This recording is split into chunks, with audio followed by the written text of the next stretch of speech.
School exam. Exam ये शब्द शायद किसी हॉरर स्टोरी से भी बहुत डरावना है। आज की कहानी भी इसी शब्द से जुड़ी हुई है। पुनीत और करण बचपन से ही बहुत अच्छे दोस्त थे।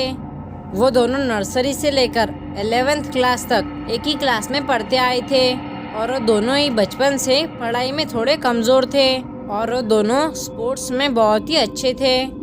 पुनीत स्कूल की फुटबॉल टीम का कैप्टन था और करण डिस्ट्रिक्ट बैडमिंटन चैंपियन था।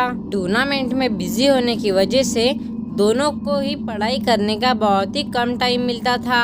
पूरा साल कैसे चला गया उन दोनों को ये पता ही नहीं चला और अब उन दोनों के फाइनल एग्जाम शुरू होने में बस 10 दिन बचे थे। उन दोनों का उन एग्जाम्स में पास होना बहुत ही जरूरी था, क्योंकि अगर वो दोनों फेल होते उन दोनों के पेरेंट्स उनका पूरा स्पोर्ट्स छुड़वा देते। पुनीत और करण पढ़ने की कोशिश भी कर रहे थे, लेकिन उन दोनों का पढ़ाई में मन ही नहीं लग रहा था। एग्जाम में फेल होने का डर उन दोनों को सताए जा रहा था। ऐसे ही करते करते 9 दिन और बीत गए और अब भी दोनों के बहुत ही बुरे हाल थे।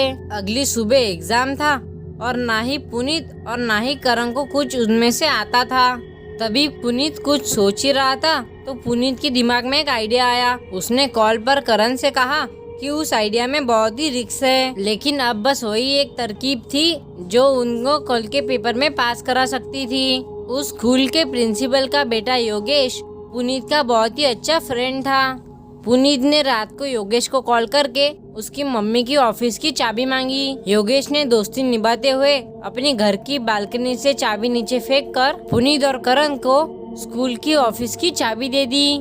पुनीत और करण का प्लान बहुत ही ज्यादा सिंपल था। उन्हें पता था कि स्कूल के अगले दिन ही क्वेश्चंस पेपर ऑफिस में आ जाते हैं। उन्हें बस वही क्वेश्चन पेपर ढूंढकर उसके आंसर्स कॉपी कर कर घर आ जाना था। लेकिन वो दोनों नहीं जानते थे कि उनका सीधा सा दिखने वाला प्लान उनको कितना भारी पड़ने वाला था। वो जैसे तैसे कर कर स्कूल की दीवार टाप कर स्कूल के अंदर पहुंच गए। रात के अंधेरे में स्कूल अपने आप में ही बहुत ही ज्यादा डरावना लग रहा था।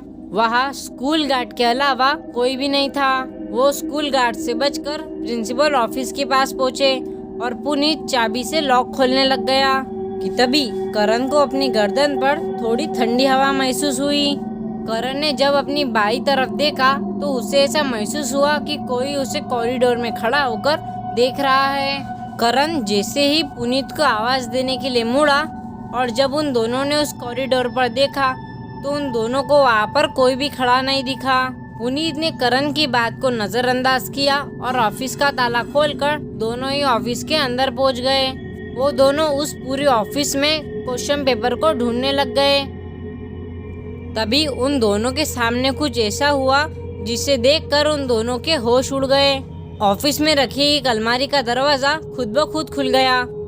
पुनीत और करण ने बहुत ज्यादा घबराते हुए एक दूसरे की तरफ देखा।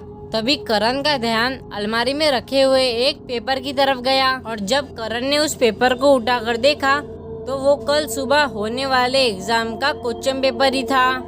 पेपर को देखने की एक्साइटमेंट में वो दोनों ही भूल गए कि अभी थोड़ी देर पहले क्या हुआ था। वो दोनों उन क्वेश्चंस के पेपर कॉपी करने लग गए। तभी अचानक से प्रिंसिपल के दरवाजे पर किसी ने नॉक किया। दरवाजे पर नॉक सुनकर पुनीत और करण का दिल उनके मुंह में आ गया। उन्हें लगा कि शायद योगेश ने प्रिंसिपल मैम को सब कुछ बता दिया है और वो उन्हें रंगे हाथों यहाँ पकड़ने आ गई है। वो दोनों बिना कुछ आवाज किए प्रिंसिपल डेस्क के नीचे छुप गए। दरवाजे पर नॉक की आवाज धीरे धीरे बढ़ते जा रही थी। पुनीत और करण डरे सहमे बस वही छुपे रहे। वो उस दरवाजे की तरफ देख ही रहे थे तो कोई उस दरवाजे को बहुत ही जोर जोर से ठोकने लगा था। ऐसा लग रहा था कि बस वो दरवाजा अब टूट ही जाएगा। लेकिन तभी एकदम से सन्नाटा हो गया। दरवाजे पर हो रही ठक ठक एकदम से बंद हो गई। पुनीत ने डेस्क के पीछे से उठकर दरवाजे पर नजर डाली और उसकी आंखों के सामने वो दरवाजा धीरे धीरे अपने आप खुलने लगा। वो दरवाजा पूरा खुल गया और दरवाजे की उस ओर कोई भी नहीं था। वहाँ पे जो कुछ भी हो रहा था वो पुनीत और करण की समझ से परे था। वो दोनों बस एग्जाम पेपर के क्वेश्चंस कॉपी कर वहाँ से निकलना चाहते थे, लेकिन उनका वहाँ से निकलना इतना आसान नहीं होने वाला था। पुनीत और करण ने डेस्क के नीचे बैठे बैठे ही क्वेश्चंस कॉपी करना शुरू कर दिया। जितने क्वेश्चंस कॉपी करने थे उनने वो उतने क्वेश्चंस कॉपी किए और वो उस रूम से बाहर भागने लग गए। लेकिन वो दोनों जैसे ही कमरे से बाहर जाने वाले थे, उन दोनों का पैर किसी चीज में अटका और वो दोनों ही मुंह के बल नीचे गिर गए। गिरने पर करण की नाक पर बहुत ही जोर से चोट लग गई और करण की नाक से खून बहने लग गया। वो झटका करण को इतनी जोर से लगा कि देखते देखते वो वहीं पे बेहोश हो गया। पुनीत करण को देख ही रहा था, तभी उसे अपने पीछे कुछ तो भी महसूस हुआ। उसने जमीन पे लेटे लेटे ही अपनी गर्दन घुमाई तो पुनीत को अपने पास नीले सड़े हुए पैर दिखे। पैरों में पस पड़ी हुई थी। वो पैर दिखने में बहुत ही गंदे और डरावने लग रहे थे। करण ने जब हिम्मत कर नजर ऊपर उठाई तो वहाँ पर एक आदमी खड़ा था, जिन्होंने उनके स्कूल के पियोन जैसे कपड़े पहने हुए थे। उनका मुंह इतना सफेद था कि जैसे उनके शरीर में कोई खून ही ना हो। उन्हें देखकर ही पुनीत की चीख निकल गई। उस आदमी की दोनों आंखें पूरी तरह से सफेद हुई थी और वो आदमी बिना कुछ बोले बस पुनीत को घूरे जा रहा था। पुनीत इससे पहले कुछ कर पाता, उस भयानक आदमी ने अपने हाथ में पकड़ा हुआ वाइफर पुनीत के सर पर दे मारा और पुनीत वही गिरकर बेहोश हो गया। फिर वो भयानक आदमी कहीं तो भी गायब हो गया। अगली सुबह जब स्कूल गार्ड को 2 बच्चे वहाँ पर बेहोश मिले तो बहुत हाहाकार मच गया। उस दिन का एग्जाम तो कैंसिल हो गया था और प्रिंसिपल को पुनीत और करण की चोरी के बारे में पता चल गया था।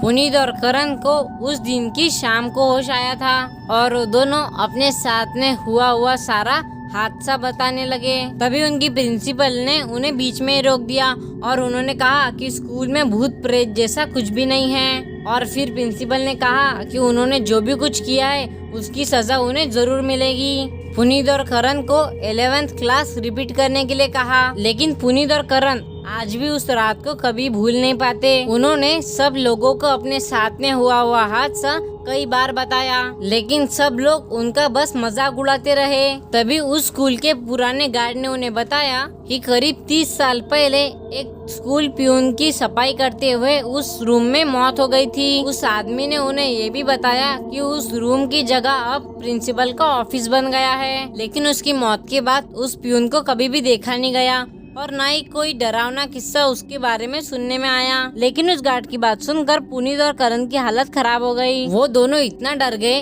कि उन्होंने अपने पेरेंट्स से बहुत ही ज्यादा रिक्वेस्ट कर वो स्कूल ही छोड़ दिया।